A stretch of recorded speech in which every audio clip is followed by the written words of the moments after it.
Hello guys, তোমাদের জন্য আজকে একটা ডিম তেলের রেসিপি নিয়ে চলে এসেছি। এখন দিয়েছি রান্নার তেল, দেখতে থাকো। একদম ছোট্ট ভিডিও।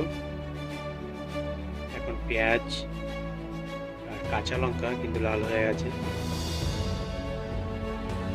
দেখতে থাকো। আর ভালো লাগলে লাইক শেয়ার করে দিও।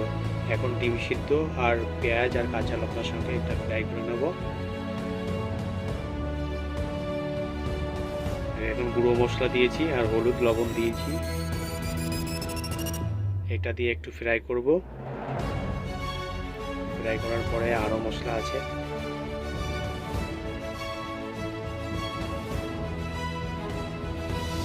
ফ্রাই হয়ে গেছে। এখন এই যে আদা রসুন পেঁয়াজ গুঁড়ো মশলা এসব একসঙ্গে পেস্ট করে দিয়ে দিয়েছি।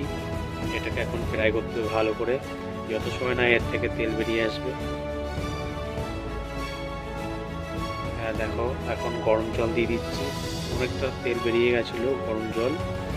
এখন গরম জল দিয়ে ভালো করে একে বয়েল করতে হবে, সিদ্ধ করতে হবে।